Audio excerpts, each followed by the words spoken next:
Hello guys, welcome back to my YouTube channel Babita Singh Chemistry Classes. This lecture is for 9th class and this is 5th lecture for the subject chemistry. In last lecture we have discussed about types of solutions, that is true solutions, colloidal solutions and suspensions. But in this lecture we will study about the concentration of a solution. मतलब किसी भी solution की जो concentration है वो हम कैसे calculate कर सकते हैं. ओके, जो सॉल्यूशंस हैं वो हमने पढ़ लिए थे. ट्रू सॉल्यूशन होता है, कोलोइडल सॉल्यूशन होता है, सस्पेंशंस होते हैं. हम ज़्यादा से ज़्यादा किन के साथ डील करते हैं? कोलोइडल सॉल्यूशंस के साथ डील करते हैं. ओके, तो यहाँ पर हमें देखना है कि कोई भी सॉल्यूशन अगर हम आपको गिवन है, स्टार्ट करते हैं हम इसको. अगर कोई भी सॉल्यूशन आपको गिवन है तो उसकी कंसंट्रेशन कैसे कैलकुलेट करनी है. और यहाँ पर जो हम सॉल्यूशन पढ़ेंगे वो दो टाइप का सॉल्यूशन पढ़ेंगे. कौन सा? एक तो solid in liquid, solid in liquid, ठीक है, और दूसरा कौन सा? Liquid in liquid. मतलब कि दो सॉल्यूशंस की हमें कंसंट्रेशन कैलकुलेट करनी है. सबसे पहले तो जो ये वर्ड है कंसंट्रेशन, इसका मीनिंग क्या है और इसको हिंदी में क्या बोलते हैं? इसको हिंदी में आप मात्रा बोल सकते हैं कि कोई भी सब्सटेंस आपके पास है उसकी कितनी मात्रा है. ओके, तो कंसंट्रेशन को लेकिन जब हम डेफिनेशन के अकॉर्डिंग पढ़ेंगे, केमिस्ट्री के अकॉर्डिंग पढ़ेंगे तो जो कंसंट्रेशन है वो अलग ही होता है. क्या कि किसी भी सॉल्यूशन के अंदर कोई भी गिवन अमाउंट ऑफ सॉल्यूशन है आपके पास, उसके अंदर सोल्यूट का अमाउंट कितना प्रेजेंट है, सोल्यूट कितना प्रेजेंट है ग्राम्स में, सोल्यूट का अमाउंट जो है वो कितना प्रेजेंट है, उसका कितना मास प्रेजेंट है गिवन अमाउंट ऑफ सॉल्यूशन के अंदर, तो वो क्या कहलाता है? Concentration of the solution. और हम ये सॉल्यूशन किसका कौन सा पढ़ रहे हैं, मैं यहाँ पे लिख देती हूँ, आप नोट डाउन करेंगे इसको. Solid in liquid, solid in liquid, ठीक है. नोट्स बना लेना आप साथ साथ, इसमें अच्छे नोट्स बन जाएंगे आपके कि किसी भी सॉल्यूशन की जो कंसंट्रेशन है वो हम कैसे कैलकुलेट कर सकते हैं, कि उसका फॉर्मूला भी पढ़ना है और उसकी डेफिनेशन भी आती है. ठीक है, तो सबसे पहले इसकी हम डेफिनेशन पढ़ेंगे कि जो कंसंट्रेशन होती है वो क्या होती है. कंसंट्रेशन, इसकी कंसंट्रेशन की डेफिनेशन लिखेंगे आप. कंसंट्रेशन क्या है? The amount of solute, the amount of solute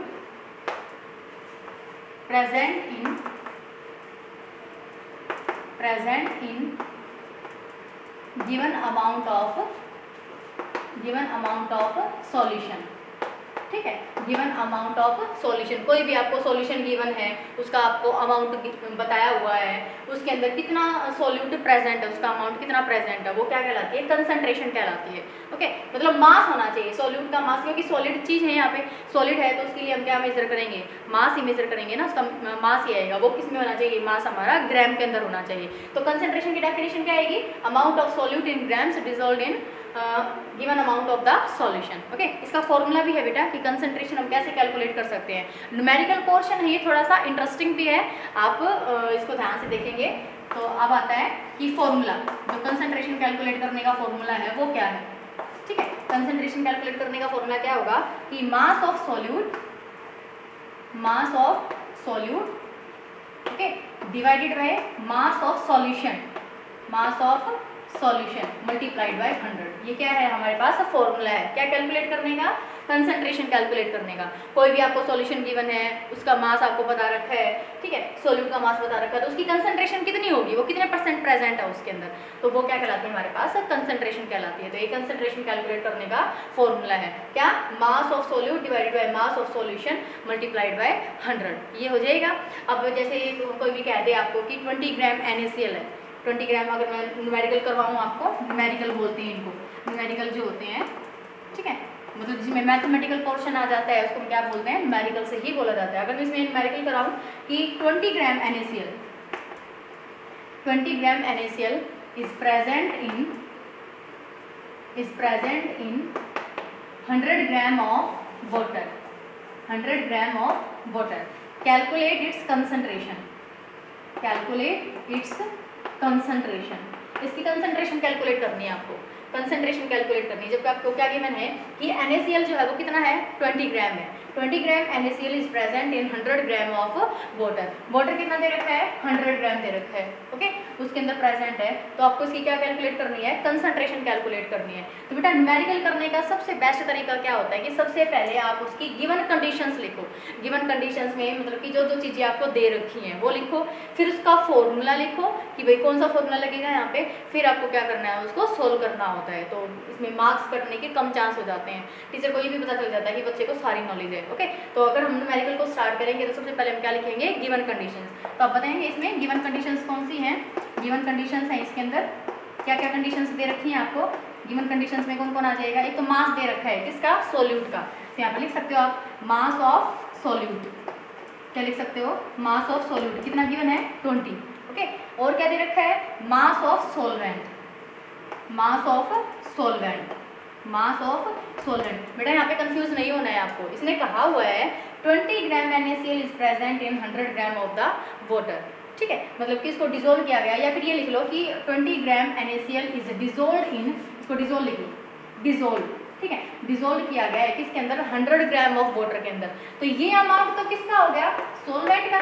ये तो कौन हो गया, सोलवेंट, क्योंकि ज़्यादा अमाउंट में क्या होता है, सोलवेंट होता है। और ये किसका अमाउंट हो गया, सोल्यूट, सॉरी किसका, सोल्यूट का। ठीक है, जो सॉलिड स्टेट के अंदर है NaCl है, ये कौन हो गया, सोल्यूट, और ये कौन हो गया तुम्हारे पास, सोलवेंट हो गया। तो ये तो सोलवेंट है, लेकिन हमें चाहिए क्या नीचे, मास ऑफ सॉल्यूशन, सॉल्यूशन का मास चाहिए। और सॉल्यूशन कैसे बनता है, सोल्यूट प्लस में सोलवेंट। ये लास्ट लेक्चर में हो चुका था ना कि जो सॉल्यूशन होता है, सॉल्यूशन जो होगा वो किसके बराबर होता है, सोल्यूट प्लस में सोलवेंट, सोल्यूट प्लस सोलवेंट। ठीक है, दोनों के अमाउंट को जब हम ऐड कर देते हैं तो हमारे पास क्या आ जाता है, सॉल्यूशन आ जाता है। तो फॉर्मूला लगाएंगे अब हम, इसमें मास ऑफ सॉल्वेंट कितना गिवन है, 100। ठीक है, फॉर्मूला आपको पता ही है, फॉर्मूला मैंने ऊपर लिख रखा है, फॉर्मूला यूज कर लेंगे। और इस साइड में इसको सोल्व करके दिखा देती हूँ। ठीक है, ये डायरेक्ट फॉर्मूला, कंसंट्रेशन का फॉर्मूला क्या लगेगा, concentration is equal to mass of solute, solute का मास कितना गिवन है आपको, 20। ठीक है, divided by mass of solution. हमारे पास सॉल्यूशन का मास तो नहीं है, लेकिन किसका मास दे रखा है, सोल्यूट का भी दे रखा है और सॉल्वेंट का भी दे रखा है। तो दोनों को ऐड कर देंगे तो हमारे पास किसका मास आ जाएगा, सॉल्यूशन का मास आ जाएगा। तो 20 + 100 ये चीज़ हो जाएगी।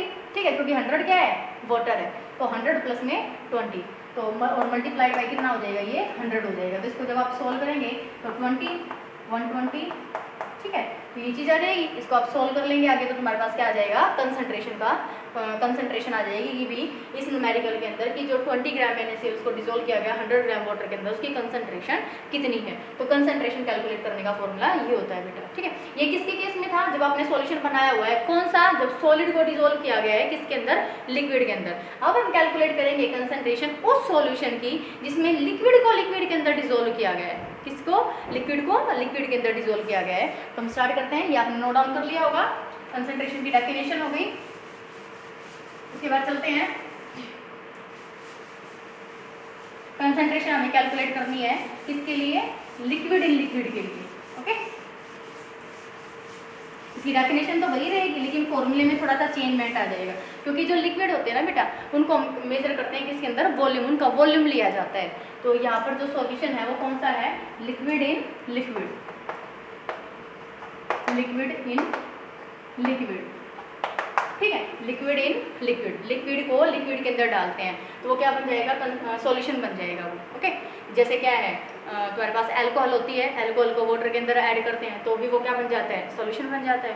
ठीक है, तो यहाँ पर कंसंट्रेशन का फॉर्मूला क्या होगा, कंसंट्रेशन हम कैसे कैलकुलेट करेंगे, कंसंट्रेशन इज इक्वल टू क्या होगा, कंसंट्रेशन का फॉर्मूला क्या होगा, volume of solute, volume of solute divided by volume of solution, volume of solute divided by volume of solution multiplied by 100, multiplied by 100 ये हो जाएगा। ठीक है, तो इसकी बेस न्यूमेरिकल देखो आप, आपको बोला गया है calculate concentration when 50 ml of, ml क्या होती है बेटा, मिलीलीटर। किसकी यूनिट है ये, वॉल्यूम की। ये यूनिट किसकी है, किसकी यूनिट है ये, वॉल्यूम।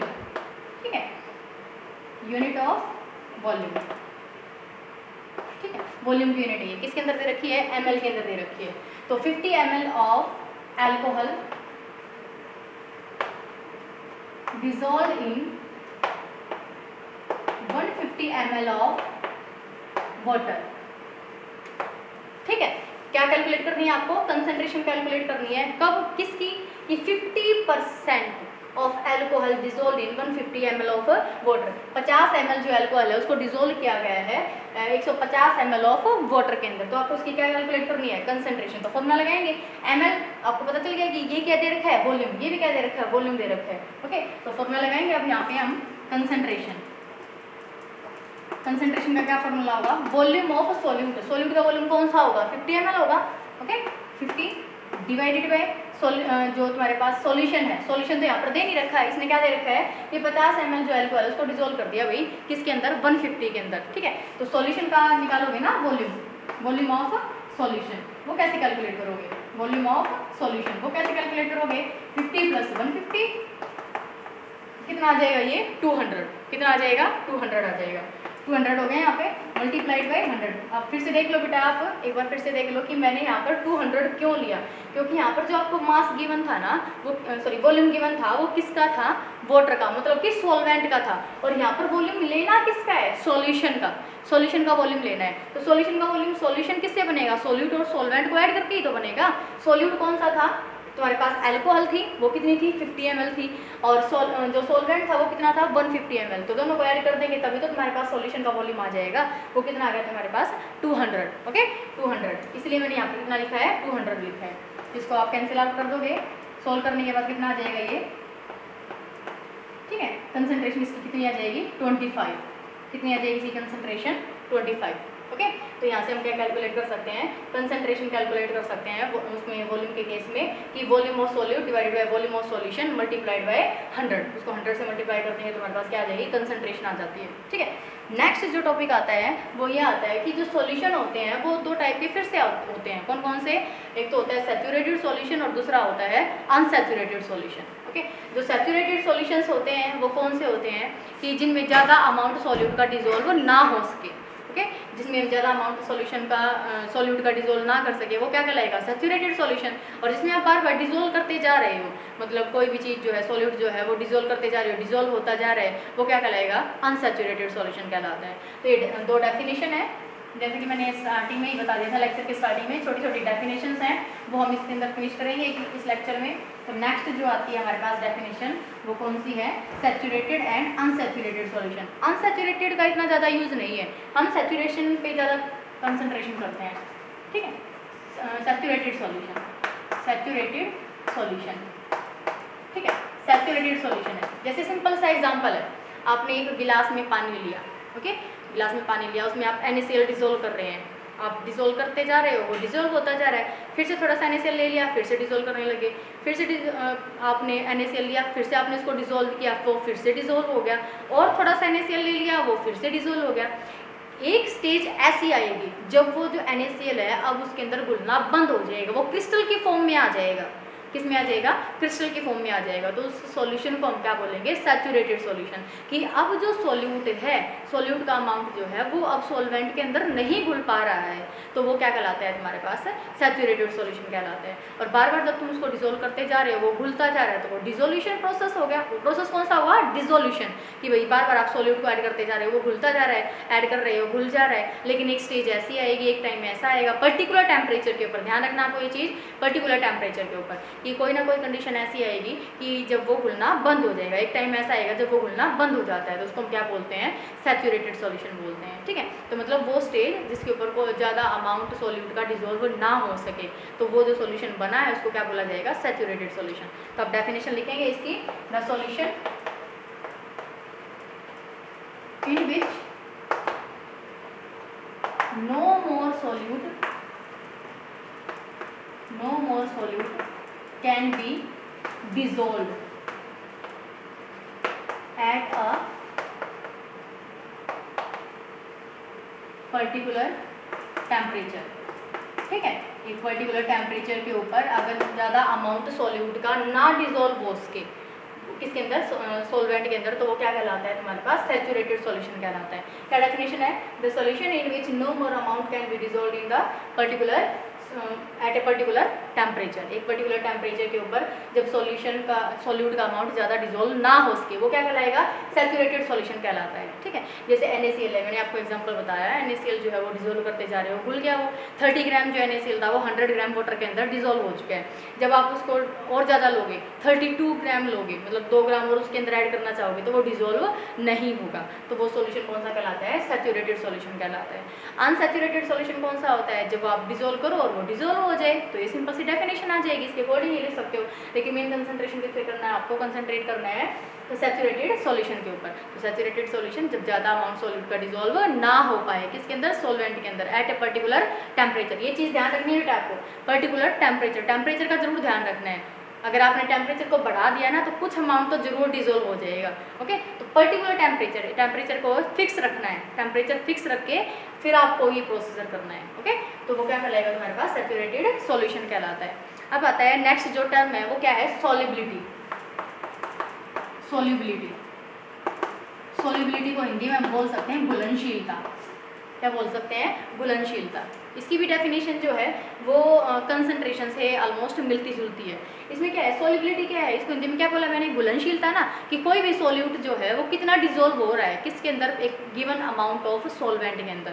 वहाँ पर क्या था, सॉल्यूशन था ना, यहाँ पर पर्टिकुलर है कि जो अमाउंट है किसका, सॉल्यूट का, किस में, ग्राम के अंदर कितना अमाउंट सॉल्यूट का डिजोल्व हो सकता है, किस में, 100 ग्राम ऑफ सॉल्वेंट के अंदर, वो क्या कहलाती है, सॉल्युबिलिटी कहलाती है। यहाँ पर स्पेसिफिक कंडीशन है बेटा कि जो सॉल्वेंट है उसको कितना लेना है, 100 ग्राम, 100 ग्राम से उसको मेजर करना है कि आपने 100 ग्राम कोई भी सॉल्वेंट लिया उसके अंदर कितना अमाउंट सॉल्यूट का डिजोल्व हो सका।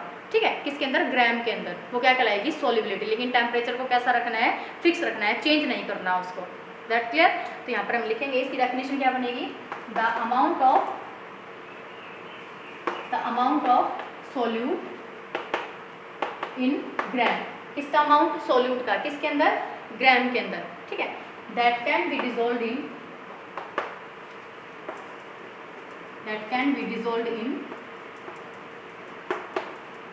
100 ग्राम ऑफ सोलवेंट। ये कंडीशन है बेटा, 100 gram of solvent at a particular temperature to form a saturated solution। ठीक है, सैचुरेटेड सॉल्यूशन बनने तक आपको डिजोल्व करना है उसको, सैचुरेटेड सॉल्यूशन बनने तक। ठीक है, तभी तो पता चलेगा ना कि कितना अमाउंट उसके अंदर डिजोल्व हो सकता है। 100 ग्राम ये तो आपको स्पेसिफिक कर दिया कि ये कितना है, 100 ग्राम सॉल्वेंट है, आपको पानी दे दिया 100 ग्राम। ओके, उसके अंदर आपको NaCl डिजोल्व करते जाना है, उसका अमाउंट आपको बताया नहीं गया कितना है। ठीक है, तो उसको आप उसके अंदर डिजोल्व करते जा रहे हैं, फिर हम कंसंट्रेशन से उसमें मेजर कर लेंगे कि उसके अंदर सॉल्यूट तुमने कितना ऐड किया है। ठीक है, तो सॉल्युबिलिटी एक्चुअल में क्या है कि अमाउंट है किसका, सॉल्यूट का, किसमें, ग्राम में, कि कितना अमाउंट आपने सॉल्यूट का डिजोल्व कर दिया किसके अंदर, सॉल्वेंट के अंदर, और सॉल्वेंट का अमाउंट कितना था, 100 ग्राम। तो वो एक्चुअल में क्या कहलाती है, सॉल्युबिलिटी। दो स्पेसिफिक कंडीशंस भी लगाई है यहाँ पे कि टेम्परेचर कैसा होना चाहिए, पर्टिकुलर, और सॉल्यूशन कब तक बनाना है आपको, जब तक वो सैचुरेटेड ना हो जाए, जब तक वो घुलना बंद ना हो जाए, जब तक वो क्रिस्टलाइजेशन प्रोसेस में ना आ जाए। डिजोल्यूशन होता जा रहा है, कोई बात नहीं, होता जाएगा, लेकिन जब भी क्रिस्टल्स आउट होने लग जाएंगे तभी क्या हो जाएगा, वो उसकी सॉल्युबिलिटी आपको कैलकुलेट करनी है। ठीक है, तो ये किसके बारे में था, सॉल्युबिलिटी के बारे में था। अब जो सॉल्युबिलिटी है वो डिपेंड करती है बेटा, सॉल्युबिलिटी जो है वो फैक्टर्स के ऊपर डिपेंड करती है। एक तो टेम्परेचर के ऊपर डिपेंड करती है और दूसरा वो प्रेशर के ऊपर डिपेंड करती है। ओके, सॉल्युबिलिटी किस किस की हो सकती है, सॉल्युबिलिटी किसकी कैलकुलेट कर सकते हैं, सॉलिड इन लिक्विड सॉल्यूशन की और लिक्विड इन लिक्विड सॉल्यूशन की। ठीक है, तो दोनों के अंदर क्या होता है, टेम्परेचर का भी इफेक्ट होता है और प्रेशर का भी इफेक्ट होता है। तो हम पढ़ेंगे इफेक्ट ऑफ, इसी में आएगा effects of temperature and pressure on solubility. Temperature and pressure किसके ऊपर, सॉल्युबिलिटी के ऊपर इनका क्या इफेक्ट जाएगा, समझ में एक बार, टेम्परेचर और प्रेशर का। तो सबसे पहले हम देखते हैं फर्स्ट इफेक्ट ऑफ टेम्परेचर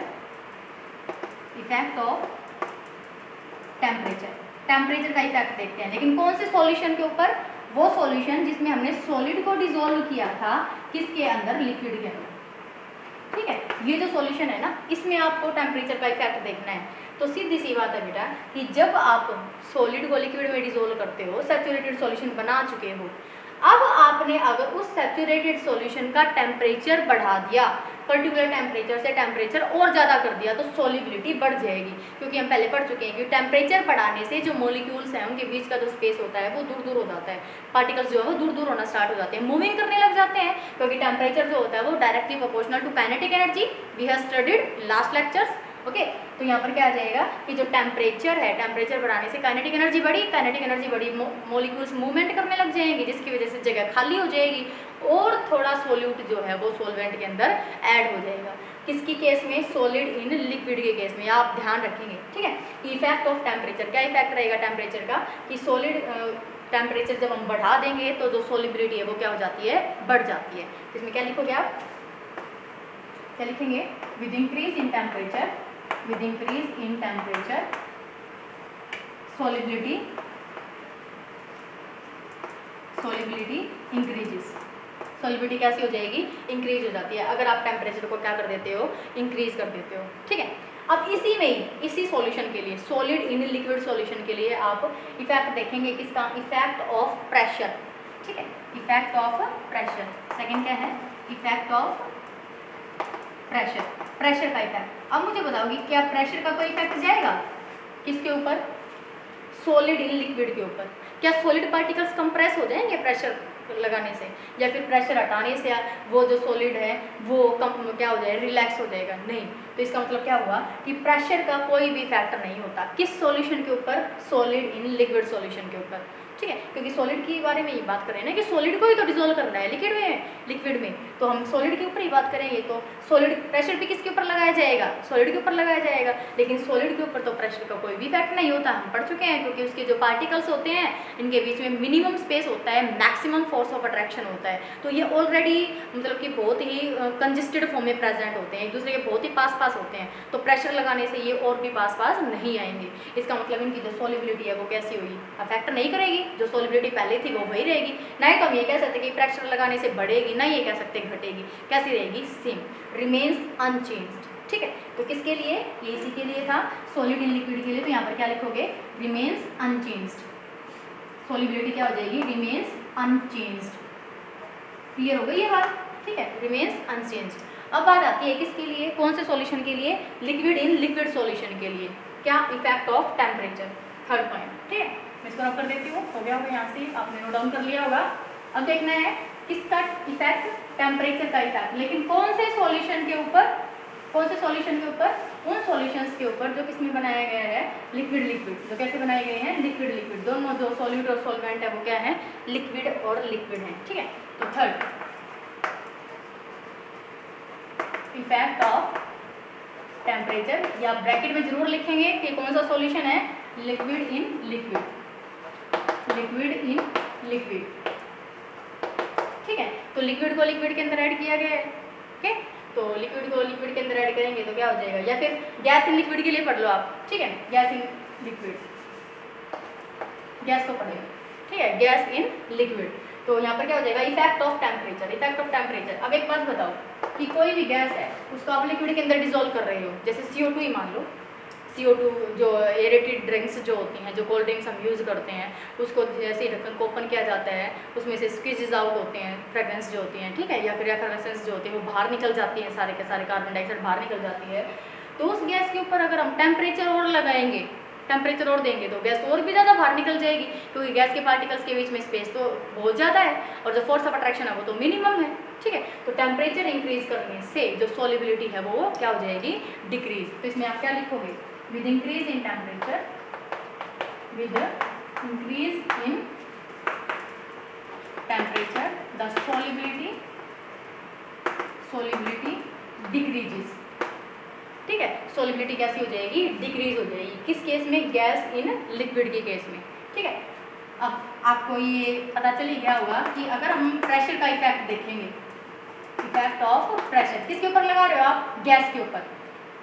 क्या लगा रहे हो, प्रेशर लगा रहे हो। तो ये तो चीज़ आपको पता ही है कि गैस के ऊपर जितना ही हम प्रेशर लगाएंगे वो जो गैस के मोलिक्यूल पास पास आ जाएंगे, उनकी सॉल्युबिलिटी क्या हो जाती है और भी ज़्यादा बढ़ जाती है। ठीक है, लास्ट हमने पढ़ लिया है ये। तो इफेक्ट ऑफ प्रेशर किस सॉल्यूशन के ऊपर, गैस इन लिक्विड के ऊपर। यहाँ ब्रैकेट में लिखेंगे जरूर, ध्यान रखेंगे, गैस इन लिक्विड। तो विद इंक्रीजिंग द प्रेशर, इसमें क्या लिखोगे, with increasing the pressure the solubility increases. With increase in pressure, with increase in pressure the solubility increases।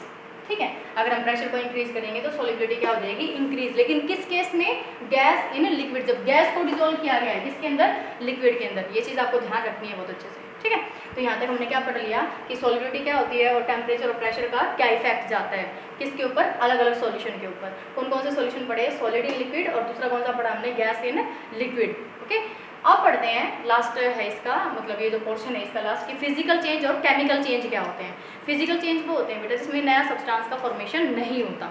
Okay, और वो कुछ टाइम के बाद टेम्परेरी भी होते हैं और कुछ टाइम के बाद वो रिवर्स भी हो जाते हैं, और जिनको सिंपल मेथड्स के द्वारा ही बनाया जा सकता है, सिंपल मिक्सिंग से ही बनाया जा सकता है। लेकिन जो केमिकल चेंज होते हैं, केमिकल चेंज के दौरान क्या होता है कि उसमें एक नए सब्सटेंस का फॉर्मेशन हो जाता है। हमने पढ़ा भी था, कंपाउंड्स के बीच में डिफरेंस पढ़ा था, कंपाउंड्स और मिक्सचर्स के बीच में। तो जो कंपाउंड्स थे वो केमिकल चेंज के द्वारा बनते हैं।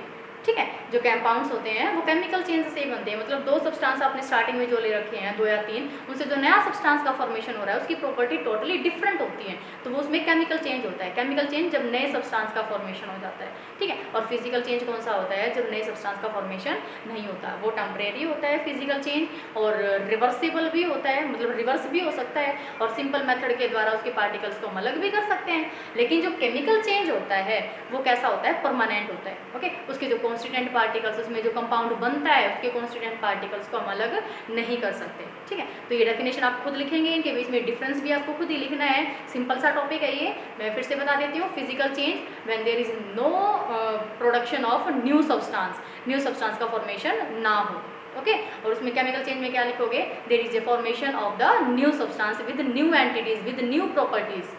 ओके, नई प्रॉपर्टीज के साथ किसी भी नए सब्सटेंस का फॉर्मेशन हो जाना केमिकल चेंज, और नए सब्सटेंस का फॉर्मेशन ना होना फिजिकल चेंज। ओके, तो फिजिकल चेंज में एग्जांपल कौन कौन से आ जाएंगे, melting of ice, room temperature पे आइस जो है मेल्ट कर जाती है, या फिर आप पानी को इवेपोरेट कर रहे हो, वो सारे एग्जांपल किस में आ जाएंगे, फिजिकल चेंज में। केमिकल चेंज में दूध का दही बन जाना, दही से तो वापस हम दूध पे नहीं आ सकते। ठीक है, राइपनिंग ऑफ फ्रूट्स का राइप कर जाना, पक जाना, अब उनको कच्चे में द्वारा तो कन्वर्ट नहीं किया जा सकता। ठीक है, कंपाउंड्स का फॉर्मेशन जो है वो भी किसके थ्रू होता है, केमिकल चेंज के थ्रू होता है। ओके, तो यहाँ पर जो हमारा टॉपिक था वो फिनिश हो गया है। नेक्स्ट लेक्चर के अंदर हम पढ़ेंगे हाउ टू सेपरेट और फिल्टर द कंपाउंड्स। ठीक है, जो ये होते हैं अपने सॉल्यूशंस होते हैं, उनको हम कैसे सेपरेट कर सकते हैं, कौन कौन सी टेक्निक्स हैं और कौन कौन से उसमें मेथड्स यूज़ होते हैं कि भाई सॉल्यूशन जो आपको कोई भी दिया गया हो उनमें आप सॉल्यूट और सॉल्वेंट को कैसे डिफरेंशिएट कर सकते हैं। ठीक है, अगर आपको वीडियो अच्छी लगी हो तो वीडियो को लाइक कीजिए, शेयर कीजिए, कमेंट कीजिए। Thank you.